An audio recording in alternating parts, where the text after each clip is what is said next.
Good evening, everybody. Welcome to the PRC IAPN Roundtable discussion. Tonight's topic is on spirituality versus theology. Prior to getting started, let's go around the table, introduce our panel, or have our panel introduce themselves. So, starting with you, Christy. Hey, everybody. I'm Christy Mann. I'm the owner, operator, editor at Metaphysical Times. Reverend Shadow Wolf. I'm Reverend Shadow Wolf. I am the West Coast Director of the Pagan Rights Coalition. I am Reverend Earl Williams, IAPN Radio and Prairie Land Radio Network. I'm Roderick Edwards, not a reverend, and author of 20 different books. Not a pagan, I don't think. Ishmael Diaz, creator of We Are Witch, We Are Young Witches, My Craft, and We Are Witch Latino.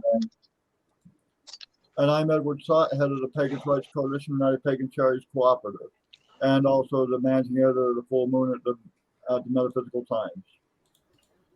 So welcome everybody to our show this evening.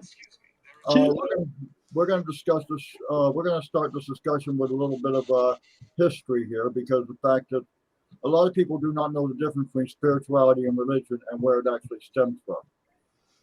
Back in the age of dawn of mankind, actually, there was a practice called animism, and that was where people believed in that everything possessed a spirit. And up until a long time, people did not know how to deal with the spirits that everything possessed. So they turned around and they just basically didn't have any. They just believed everything was a spirit. You know, everything had one. Well, this man comes along. I'll call him the shaman or the P.T. Barnum of his age. Actually, he says, "I can talk to the spirits." Right. This is the foundation of religion. This is how religion actually got formed.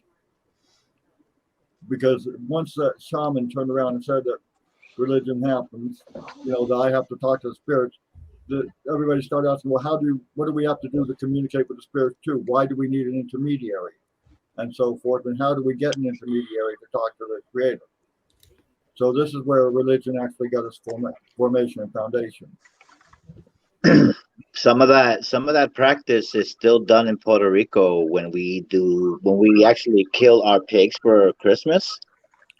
We just don't go and slaughter them in the backyard. We actually pray to whatever God that is at the moment that we think of and give thanks for the grace of this wonderful animal that's going to be fed to us and to our family. And so even in Puerto Rico at this time, sometimes you still see that going on. You see that in a lot of Native American practice too. Right. Mm-hmm. So Exactly. Animism formed into what's now, you know, has its foundation behind what spirituality is about. I believe spirituality. Theology formed from an idea and concept that man had needed an intermediary to connect with the spirit. And the intermediary was basically the formation of religion, the first thing of religion. Now, religion has its benefits, though, and theology has its benefits. And the benefits are cultural more than anything else. It helped man create a cultural society. It helped man develop from a tribal basis, right, and an individualistic approach to a more societal approach, where man started being able to get along more with man and more things. Now, so spirituality is incorporated into theology, okay, even to this day. But the problem we have in modern theology versus modern spirituality is there is a loss. There's a loss of spirituality in theology because theology turned dogmatic in its premises. Would you agree with that, Roderick? Please define dogmatic for us. Okay, dogmatic is the principle of the fact is that man's control of man, basically setting laws, guidelines, moral code, etc. Yes, it helped extend into cultural society and allowed us to interact in cultures, in various different cultural societies, by having set of laws or dictates to follow that become the rule of thumb, if you will, within each individual culture. But dogmatism also has a negative effect too, because it's a way of man controlling man. It's ego driven. like like you see in a lot of modern theologies, our way is the only way. Our way is the only way to creation. It's not the same. It's not the same. That's what I mean by dogmatic. So my only disagreement on the definitions in general so far is that theology, really, if you boil it down to it, is the study of God or the study of deities, whatever they are. Whereas spirituality is just the concept of the human creature, we'll call it creature, beast, whatever you want to call it, animal, realize or thinking that there's something more to them than their physical form. That to me is the basis of spirituality. Whereas theology is just the study of deities, whether they're true or not. People want to study a deity. Theology. Okay, that makes perfect sense too. I will agree with that. And That- theology itself is a study of. You were going to say something, Christy? Well, that's accurate. That's not wrong. But I think in the context that we were coming here to talk about tonight, I think it's more the dogma versus spirituality, not necessarily theology. The study of, and more the definition of spirituality versus the definition of theology isn't what's. Maybe it's more if we're going to rename the show in a way, and as we go on the fly here, it'd be spirituality against organized religion to some degree, maybe. Well, yeah. More or less, yeah, I think so. And it's hard to separate them out. I mean, their spirituality is incorporated into theology just from different perspectives. Right. Hypothetically, we have all these different religions, whether it's Christianity or Islam, or hypothetically, one or more could actually be correct, and all these other religions could be wrong, hypothetically. So therefore, the clergy of that religion, as they explain their religion, could be accurate. They could be the true keepers of truth, if you want to call it that, hypothetically. Each one of them have different views on pretty much everything, and because not all religions are going to see things the same way. So is it more universal truth versus human truth? I mean, what would you set as what an actual universal truth is, though? Because that's why people practice religion and stuff, is it's that faith in their religion That belief. that makes them say, just like Christians say, the only way to go to heaven is this. And, Muslims say the only way to Allah is following this path and these teachings, so on and so forth. So it's more, I guess it's more of a faith driven than an actual, and I completely spaced it. I'm sorry. Well, more than a universal truth. Yeah. It's Because more universal faith. Yeah. truth is open to interpretation. Exactly, and that's a big thing with what you see in modern day religion is it is more dogmatic in the sense that it's man trying to govern man, saying, "Oh, well, you practice this lifestyle, that goes against what my beliefs are, so you're going to hell, or you're going here, or you're going there." It's trying to dictate how somebody should live their life based off a moral code that has been set by that religion, instead of a moral code that is set just by the individual person on what they believe their morals should be versus what society says these are what your morals should be, which we discussed last week in our roundtable. No, you were going to say something there, Roderick?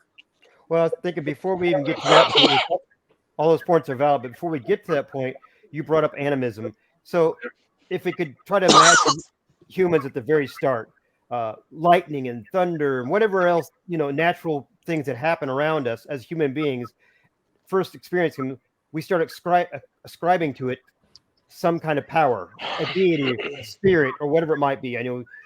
So where does that go wrong when we start getting to religions? Because even religions and faith ascribe to, you know, things that happen in life in general as being controlled by a deity, whether it's Allah or Jesus or Yahweh, Yahweh, any of these things. They still say that some kind of deity or some kind of spirit world is controlling it. Who's Well, calling it? Who's calling it wrong? I Oh, don't no, think no. any of them are inherently wrong. They just may not be what I believe or what Shadow No. Wolf or anybody else believes. And I think that's where the disconnect happens. Right. It's a matter of what I believe is what I believe, and in some instances, it might be congruent with what you believe. What I believe is different from what you believe doesn't make it wrong, and yet that's what religion teaches. But and I will tend to agree with this without getting into a fight about religion versus thing, because the fact is that there is still validity in religion. There is there is a spirituality that's entailed in religion. Right, that's what I was trying to say.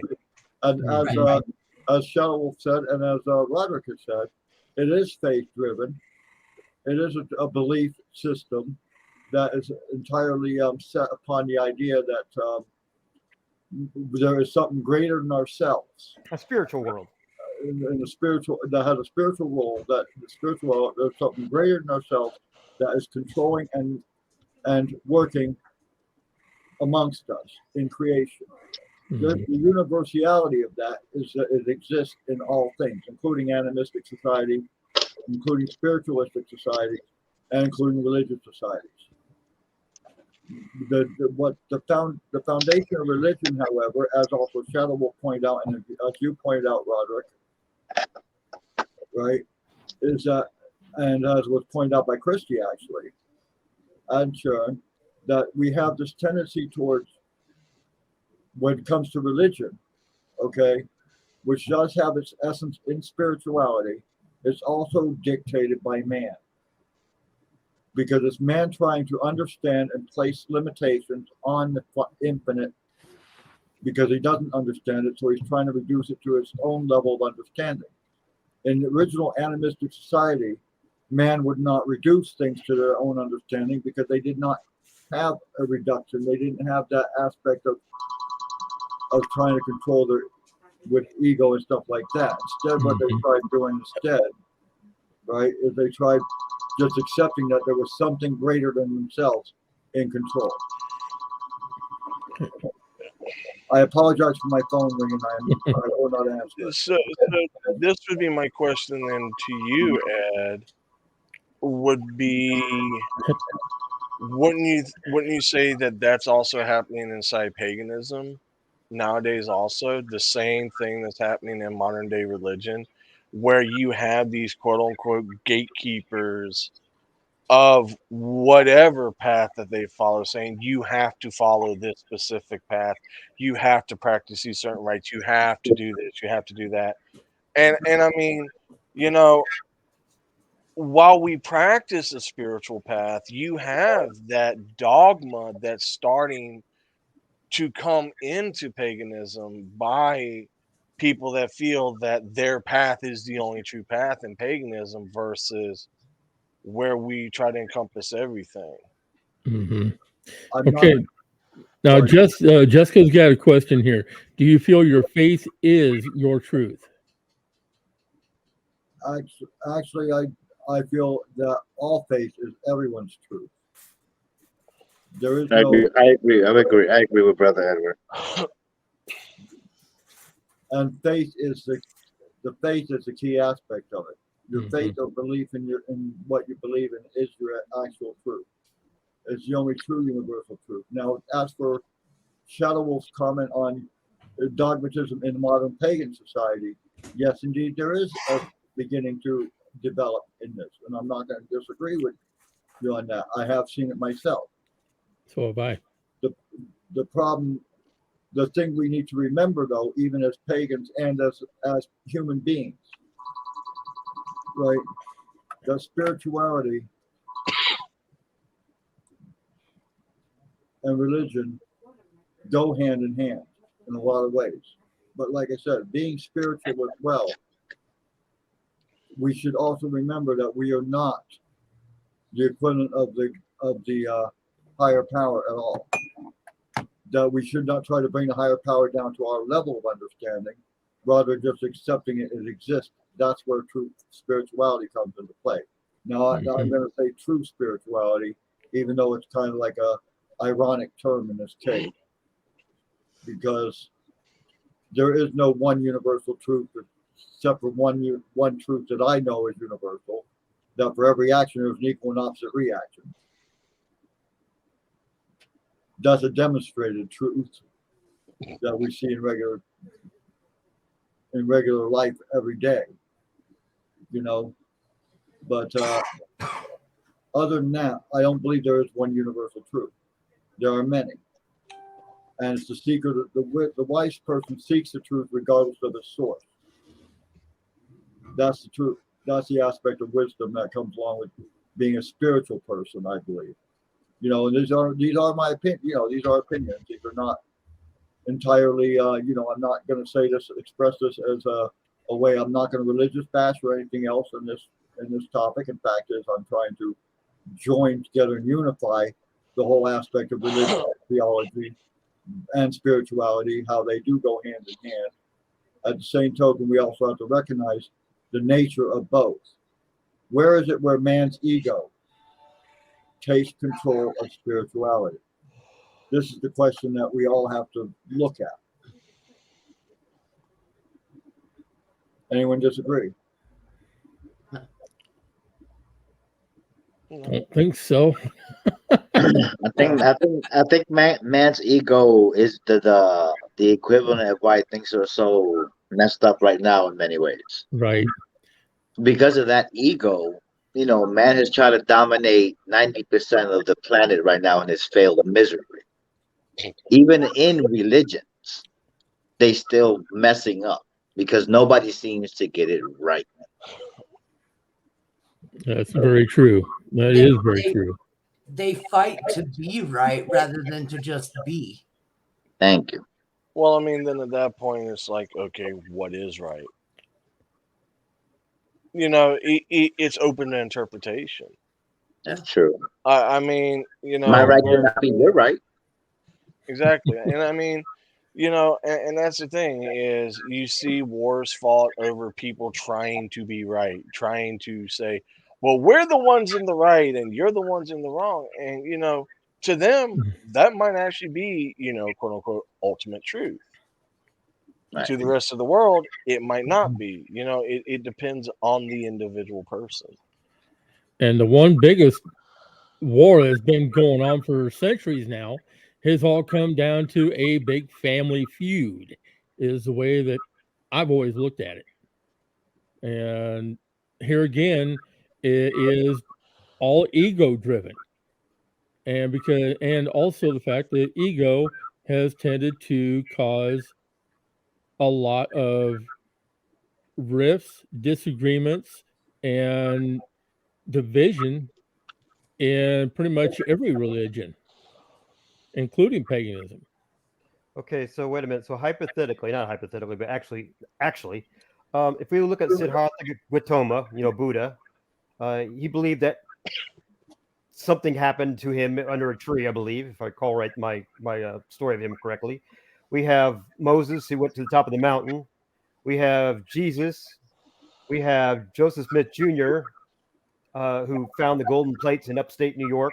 We have Muhammad, who also had this vision. Now, right now, we say our truth, the truth.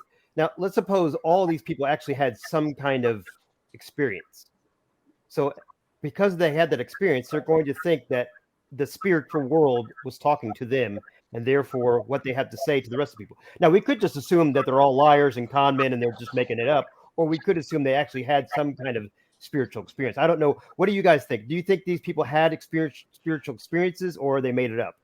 Well, who? First of all, who are we to judge? Because first, we weren't there. Right. Yeah, we weren't there, so we don't know. Our guess, in fact, my guess could be as good as anyone on this panel right now. Let me put it this way. is there a being out there that created the universe and created everything around us? I mean, all you gotta do is just look at the world. And I'm sorry, but everybody talks about the Big Bang and all this, these atoms splitting and exploding, whatever. Well, who created the atoms? I always, There, I there always say, is some being out there that is a supernatural being that probably did create everything, but to label it, whether you call it God, Yahweh, whatever, no.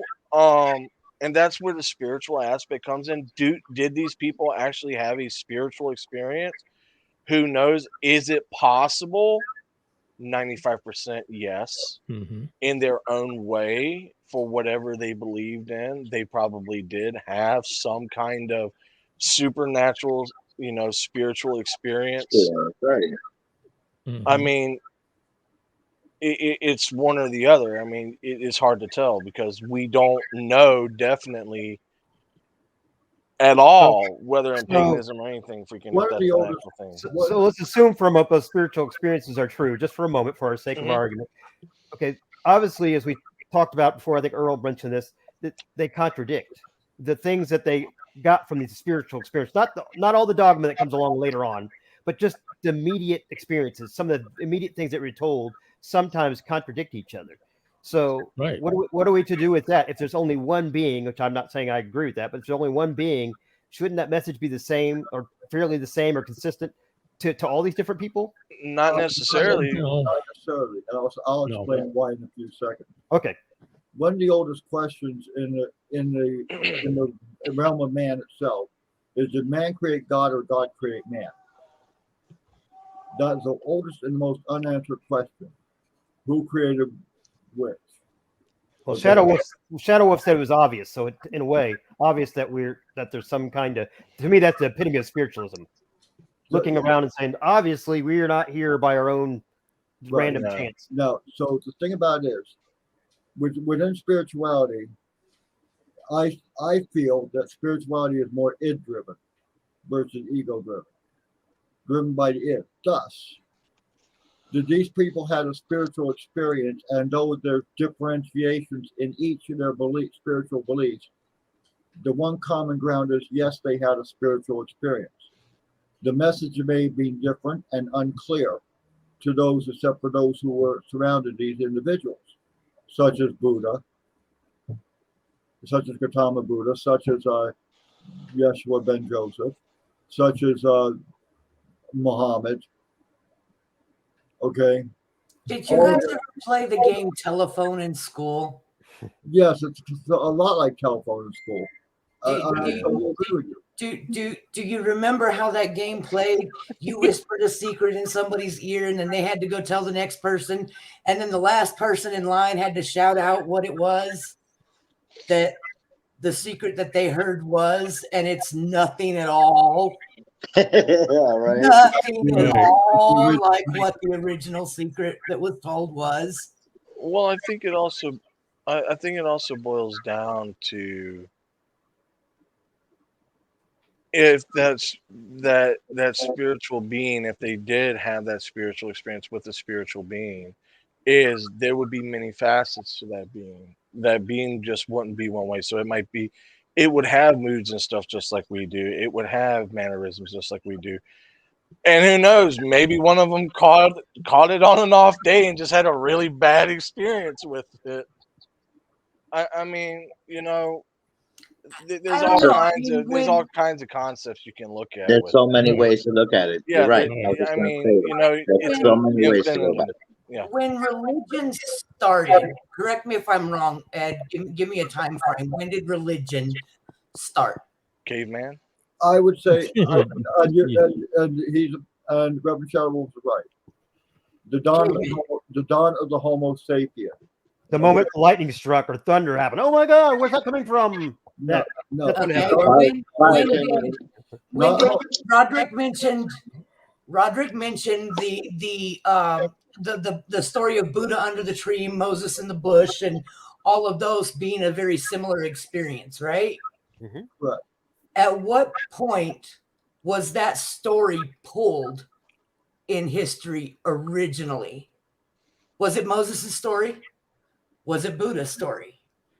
Moses was albino. Considering Buddha existed long before Moses' existence, according to actual textual, books and apocrypha and everything else that you can actually get into in the study of theology, and this is where theology comes into play. The actual history of religion, like I said, is the development of man going from an animistic society to a more controlled society by someone's claiming that they could talk to the spirits. How Okay, big? this would have occurred. How big would we estimate the world population at that time be? Of Homo sapiens, actually, no one's 100% certain, and no one can give an Right. actual time period. It could be a few thousand. It could be a few 100,000. We don't know. Right. Yeah. Right. We don't don't know. know for a fact. We don't know. Right. I can tell you it's way less than 8-point-something billion what we Pretty have sure. right now. Right. I'm pretty sure. And it was concentrated on what was it called? Pangea. Pangaea or Pangaea. Okay. Everybody lived in the same place. We were all one. We person were all big had and a happy family. spiritual experience, and the 25,000 people around them got told, and then it was past the secret. It was telephone. From there, out over generation after generation after generation after generation. I'm not gonna, Of perspective. I cannot disagree with you, Christy, because of the fact that during the time of that time period, and I've actually done the mathematics on this. Okay, Pangaea happened during the second Pleiadic era, or second Precambrian era, as the other thing is known. It was known as, and during that time period and during that era, which is 250 million BCE. Okay. There was also a great deluge or a great flood that occurred because the Pangaea had actually broken due to tectonic plate separation, had broken up. Therefore, what had happened was every religion has a flood story, in it. Even in modern paganism and other, the flood story existed from that time period, going way back. A singular event described different ways by different people. Right. Yeah, and it was described 100 different ways by hundreds of different people at the time, but every religion had a flood story in it. Gilgamesh. Now, when we were in school and we were playing the game telephone, all right, you had the person who started with the main secret, and it got passed around, and you got to the very last person, and you saw that the story was completely different from origin to ending. Was that person bad? Was that person wrong? It's what they heard. We didn't judge them. We didn't blame them. We didn't yell at them and tell them that they were absolutely wrong. I mean, it didn't happen in my classroom. I'm sure there were We laughed at that them. it did. We laughed at them. We may have ridiculed, but it didn't cause separation. Right. I think the crux of it is there came a point where the telephone game began to cause separation. And so And that probably happened around the time that the different languages evolved. right, That would probably be No. whenever that happened. That would be the crux, the catalyst that leads off to The different religion, But the different different religious views. Yeah. But in the telephone game, at the very end, when it's done, when the last person, we get to hear what the original was. Here's the difference here. If there is an original, which is what you're implying, there's an original message.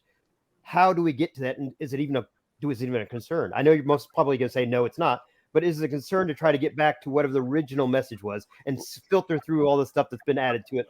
And It would be hard. It would be very difficult to do that at this point. It would be difficult, if not impossible. Is it necessary? Ladies and gentlemen, That's where it becomes a gray area. And that's what a lot of religions say. I do have the original message. This is the original message right here. I got back to it. I'm the prophet of God, whoever it is, whichever that's religion how it might be. religion got its Right. formation started. We have to take a commercial break here. I was just going to say that. if you wouldn't mind, and then we'll get back to the show. I predict there'll be a coffee commercial in a coffee. Um, I just walked into this coffee shop. You'll never guess what I found. All the help is deeply engrossed in metaphysical times. You should too. I'm at the Egyptian, 475 Park Avenue in Idaho Falls, Idaho. You get your very own copy for free, and we're open till 10.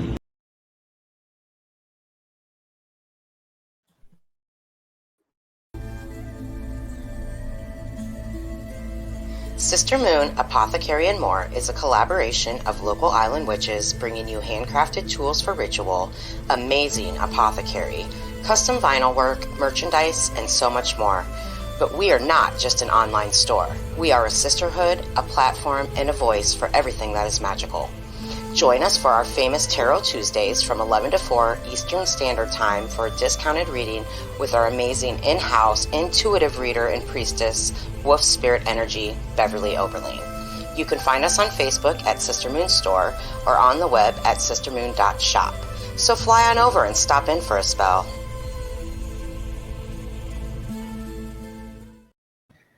And we are back. And before we get cracking here, I'd like to say just a brief good evening to Pagan Coffee Talk. They're a new contact that we recently met up with over on YouTube through Iowa Pagan News. So appreciate you guys tuning in. Appreciate it. Okay, getting back to the topic, and that's where you were up, where you were talking. We were talking about the whole aspect of the telephone game. And at the end of the telephone game, the occurrence of religion per se, with that last person with the message, "Hey, I know what the truth is. You know, this is what was told. This is the actual secret that was told, and it is practically the truth. You know what we've seen in today's world. That's what the difference is. The person with the last message became the great shaman, or the original P.T. Barnum, if you will. And I call the great shaman the P.T. Barnum because of the typical case of the sucker born every minute. Okay. Okay. I guess. Got all of it. Got him. It removes the whole spiritual aspect when he says, well, I can reach out and I can contact the spirits and they're talking to me. Therefore, the spirits talk to me. You have to go to me. I am the intermediary. Now, you brought up a good point, Cheryl, when you said you mentioned at the time of the whole breaking up the language barrier, which occurred after Pangaea. Yep. Occurred. Now, doing the research on that too, I also made a discovery that occurred after Moses, the story of Moses in the Bible, actually, or not Moses, Noah, rather, the story of Noah in the Bible. Shem, Ham, and Japheth, right, sons of Noah, and of course, whenever you are raised with, you're of course taught, and you believe up to the point. Well, Ham, who did not go by his father's teachings of monotheism at that time, or monotheistic belief. Ham believed in polytheistic aspect, or multiple gods and goddesses. It says in the Holy Bible, and like I said, this is a pagan discussion, but I'll tell you what, the Holy Bible has its validity, just like any other book. Yes, it does. It's a very valid book and historically accurate in some regards. Okay, because there was a time period of 360 years, which would be the great grandson of Ham, Nimrod, with the Tower of Babel. Okay, and the Tower of Babel is when in the biblical story, of course, when it says that let us take and separate the words of man, as written in the Bible, let us separate the words of man so that they cannot communicate with each other. So they can't build this tower to reach the heaven. Okay, thus the division of the names, but thus the development of pantheism. Because if you notice, there are multiple gods and goddesses in pantheism, of course, with Ham and his Nimrod, right? He believed in multiple gods and goddesses, but you notice that most pantheons are the same in beliefs. 98% of them are the same. Like you have the Roman pantheon and Greek pantheon, which are virtually identical in aspect, historically identical. You have Zeus and Jupiter. You have Hera and Juno. You have Athena and Minerva. Both have Apollo. Okay. So that was same place, same time, two different languages, two different languages, two different, yeah. Right. But the same happening. So when we diversified and moved across the plains, right, and everything. Well, even am I wrong in recalling this? Even the Bible doesn't claim that there aren't other gods. No, it just claims that you should only worship one. Well, no, technically it says that if you go by the New Testament teachings, and a little backstory, I'm a preacher's son, so anyways, if you go by what the New Testament says, it says that Jesus said, "I am the way, the truth, and life. The only way to the Father is through me." However, if you go into the Old Testament, it mentions not once, not twice, but multiple times, "Let us." Well, who is us? There's multiple. Some people ascribe it to the Father, Son, and the Holy Ghost, but it never says that in the actual Bible itself. Isn't one of the commandments, "Thou shalt have no gods above me"? Yeah, well, which acknowledges in that commandment, "Thou shalt have no other gods above me." Acknowledges in that commandment. Acknowledges that there are multiples. There are multiple deities. That's no, Roderick's shaking his head no. What's your take on that, Roderick? Okay, well, having been a Christian for many, many years and studied in the Greek and the Hebrew and the Aramaic, and I think obviously there is mentions, like Shadow Wolf said, of what some people say is the Trinity, precursors to the Trinity. Yeah. However, all through the Old Testament, it says, "I am the one and only God."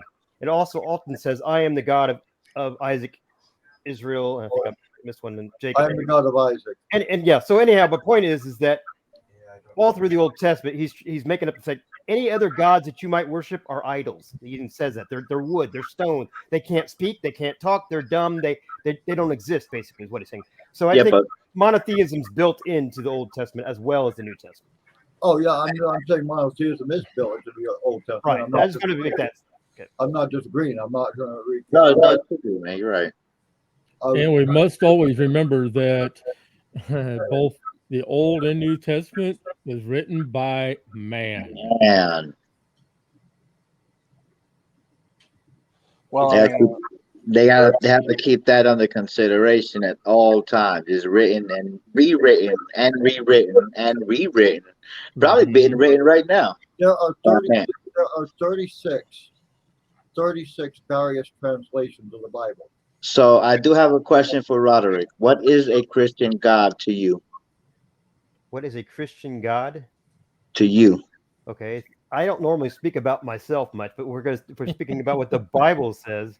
Obviously you have Jesus who basically comes and says, "I'm basically God in the flesh. I've come down, so here I am, and I'm going to go through all this. I'm going to sacrifice myself because the problem with mankind is that you're fallen. You got a sinful state. You need a sacrifice to stand in your place so you can be made holy before me, Jesus Christ, God." Yes, that's the Christian. But if he says if he's the son, how can he be the father at the same time? That's been an ongoing issue between Muslims and Jews questioning Jesus and God, the whole concept of Christianity. Yes. And now we can go back to that original argument of what has caused the dissension of consistent dissension, including wars within spiritual versus religious texts. Right. And religious beliefs.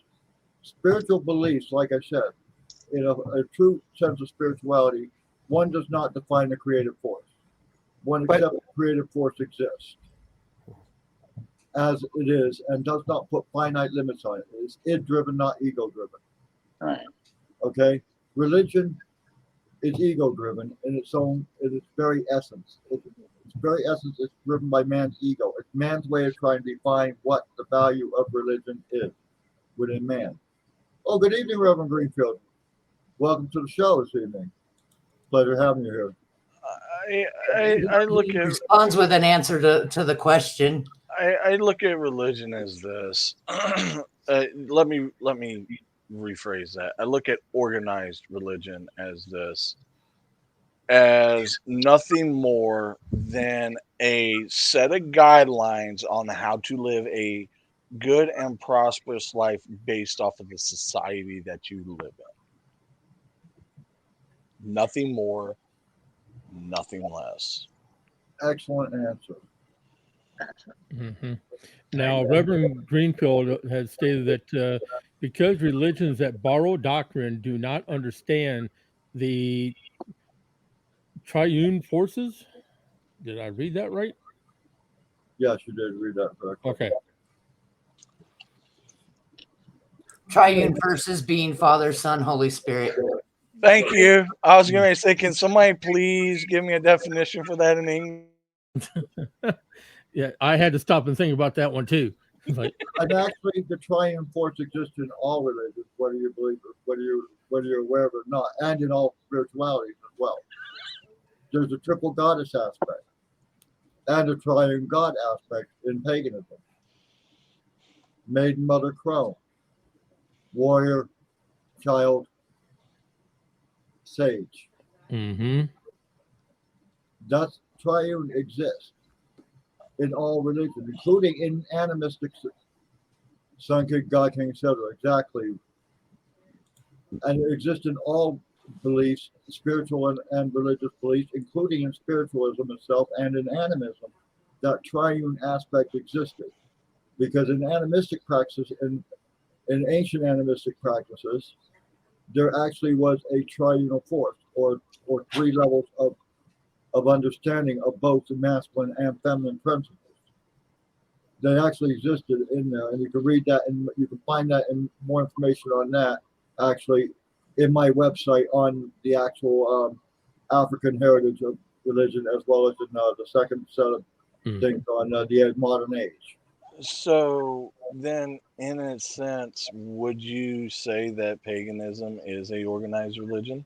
Certain sects of it? To an extent, yes. Very much so. Because I know the Church of Wicca is recognized as a quote-unquote religion.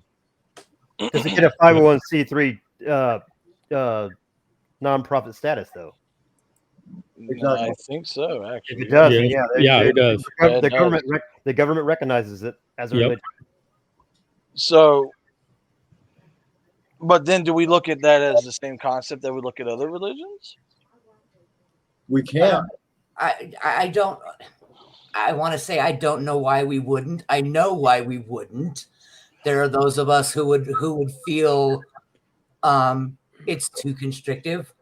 We would prefer not to live under strict guidelines. We prefer to believe what we believe and not be told that what we believe is wrong, just because it's not congruent and not in agreement with this group of people or that group of people.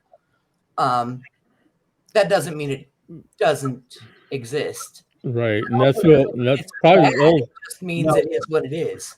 In 1982, under the Detmer Act, Wicca declared itself a religion.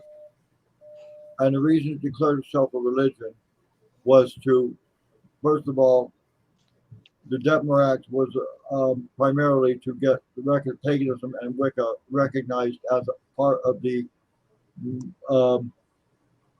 religious community within the military, particularly. Recognition of something other than Christianity within the Right. government. Right. When it was a win there because of the fact that we were trying. So Wicca became a religion in that aspect.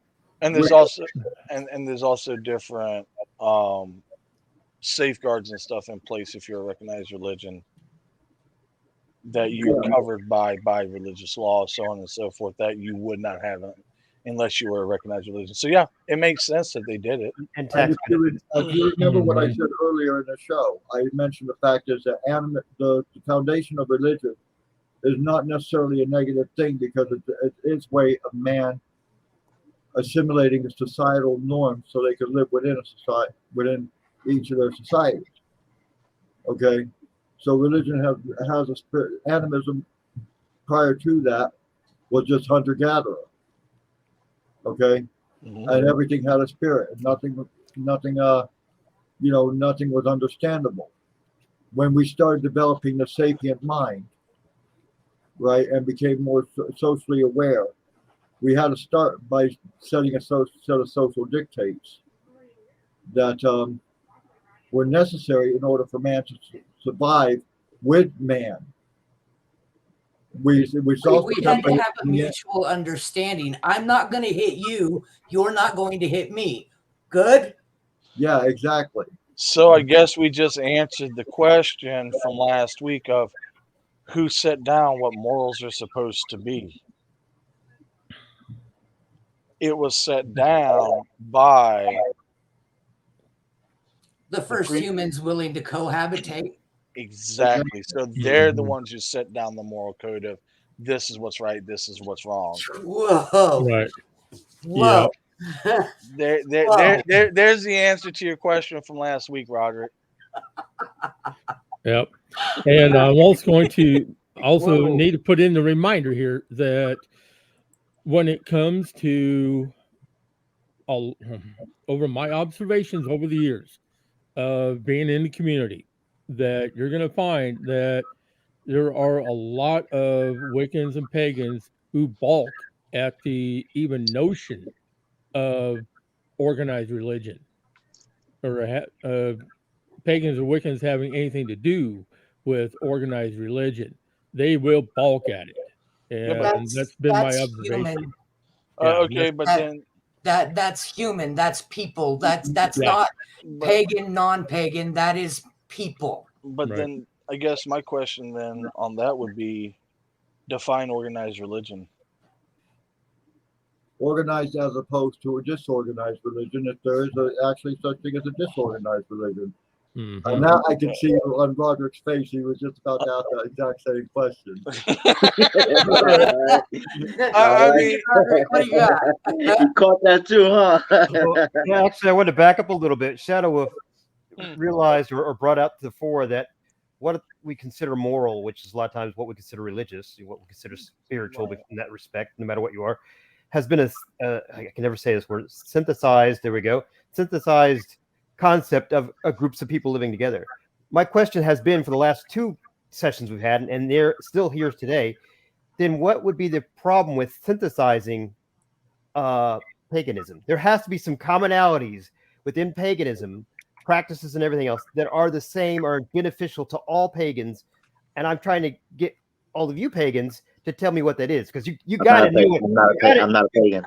Well, whatever witches, you got to know what those are. You got to know it some way. Okay, yeah, we all believe in that. We all agree with that. Beyond the "don't hit me, I won't hit you" thing. Spirituality, literally, spirituality would be the main one. Well, Christians, Muslims, everybody has that, because spirituality, again, as we define at the top of the show, is just this idea that we realize we're not just an animal; we're something more than that.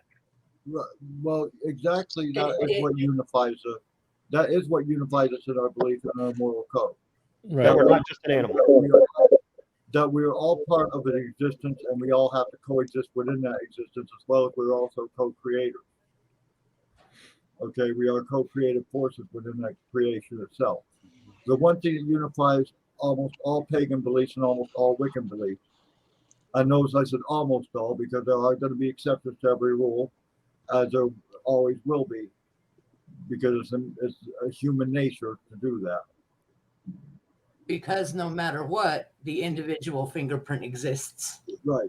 There is in any aspect of anything. I mean, even you can have 2 people who are firm in their faith in whatever belief they have, whatever religion, whatever you want to call it. They're both going to have individual thoughts, individual thinking, individual beliefs, even within the same aspect. It's not all the same.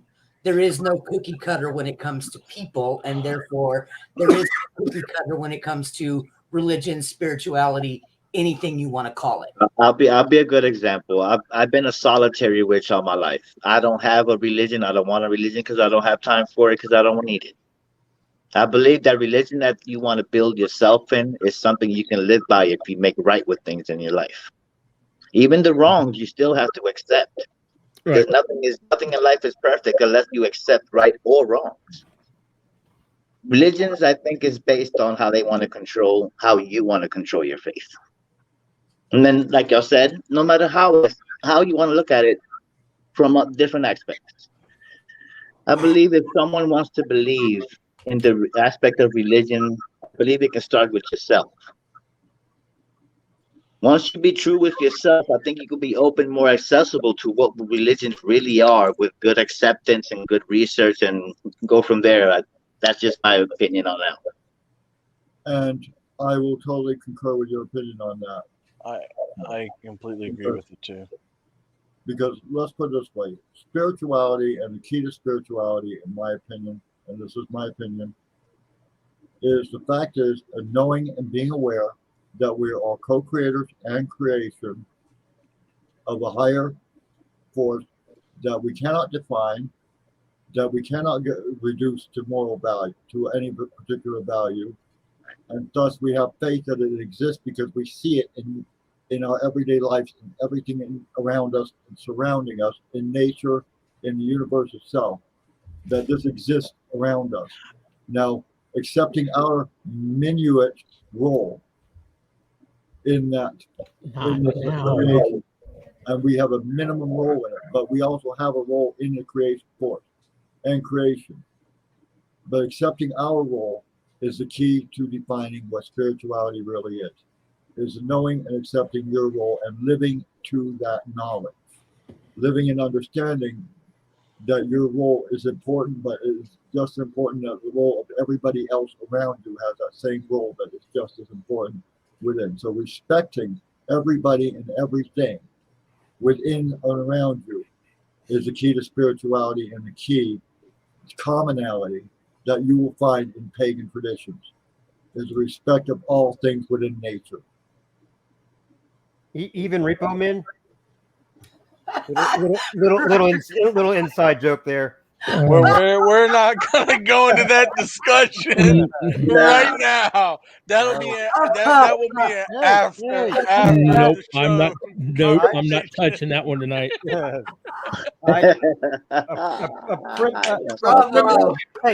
Bravo. A premise is only as good as it is when you can push it in every area of your life. If it doesn't apply somewhere, that might not be a true premise. There you go. I agree. Just checking. I agree. We have a comment from the David. I think David Larson. Yeah, somebody invited, I think. Yeah, in my humble opinion, when boiled down to the basic tenets, there really is not a spirits. I think he says. Okay, I wonder what he means by that. No, he does spits. Spits But it's different between most religions, Yeah. with the exception of what different groups of man have set forth, not the deities. In other words, the deities are common to almost all religions. What man sets forth is what is the only difference within. So that's what is what Dave said. That's the only difference between most religions. Right. Almost all religions have the same tenets, the same ideas, the same thing, and that is You're healed. The universal respect of the creation itself and respect of each other. That is common in all religions, so that's something that, without argument, we can say is 100%. What, the respect of all religions? Right. You're talking about amongst religions in general? Most religions in general should be respected, especially in paganism and spirituality. If you respect some, you have to respect all. Otherwise, you're just as bad as the ones that Exactly. Right. I totally agree. One last comment here.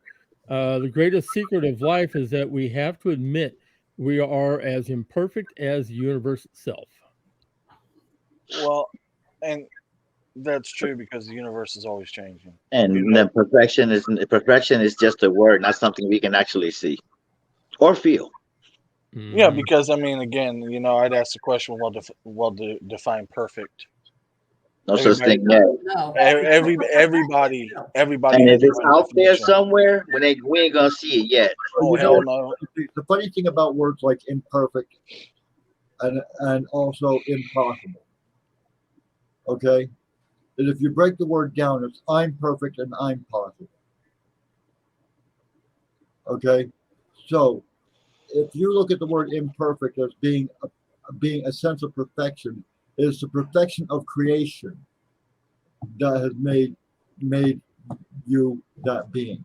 So yes, you're an imperfect being, but you're the perfection of creation. You're a part of creation, creative force. Like I'm impossible, I am possible. There's nothing impossible about it. I am absolutely impossible. The odds of me becoming a human being instead of a toad, Right. a billion to one. You Okay. know, I mean, so I am impossible. My existence would be impossible were it not possible. Were not possible, exactly. So you see what well, I was going with the imperfection and perfection. Yes. That's where the impossibility meets the possibility. Exactly. We are all part of the divine perfection, if you will. Okay. We're And the imperfect. respect of that, the admiration and the awe of that is something that we all see, acknowledge, and celebrate. And I think that is what is universal amongst pagans. And that's spirituality. Among anybody who believes in spirituality, anybody who believes they're not just a creature, animal, has that element in them. Yes. They realize you don't have to call a pagan. You be in any kind of other religion, but you realize you're a spiritual being of some sort. I'm a spiritual being. Right. So, okay, we got just a couple of minutes left. Any final thoughts? I can give you a quick point of view as a solitary witch, not a pagan, not a Wiccan. As last time we discussed, when you're a solitary witch, we adapt to adopt like we adopt to adapt. We don't have a set god nor a set goddess.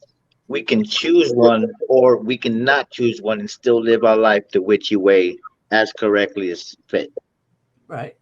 Now, I'm learning a lot more from Brother Edward and from y'all. I'm learning a lot more from the Wiccan side of the view. Because as a solitary practitioner, never been around nothing like this before. So as I'm going and learning, I appreciate more that what I'm learning from y'all. I just want to say thank you for that.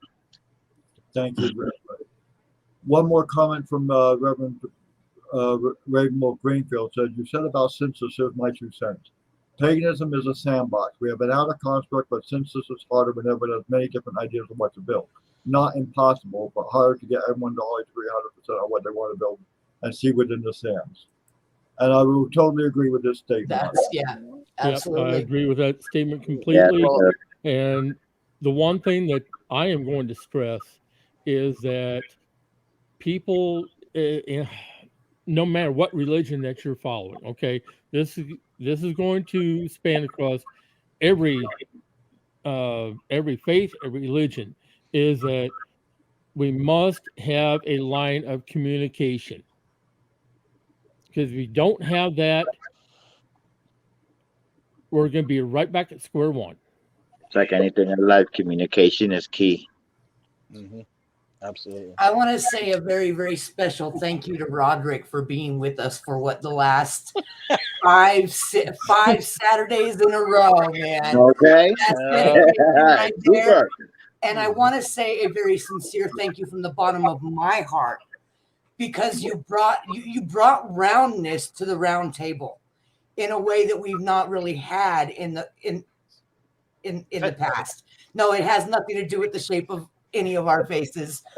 It has to do with the fact that you bring a perspective that is not pagan to the table, and that's something that I think we need in order. We can't have an open discussion without having someone from that walk present and representing and accounting for that perspective. So thank you for bringing that to us and to our viewers. That was extremely important. And the way you did it was non-confrontational. and yet was great about opening up that line of communication. I hope that continues Well, thank you for the beyond opportunity. us. Thank you for the opportunity. Yes, thank you. Absolutely. Sorry, Ed, I had to get that out. No problem. We are now at the point of close. I'd like to thank all my co-panelists and my guests for being here. We much appreciate everybody's commentary tonight, and I also want to thank all the members of our audience who were present with us this evening for giving us an excellent insight and commentations. And at that point, I'm going to say good night and good evening, ladies and gentlemen. We appreciate you all being here, and we hope that you could coming back to our roundtables, and we look forward to seeing you here. At that point, good night. God us bless, guide, and protect. Pleasant everybody. journeys. Bye, everyone. Aho. Have a good night.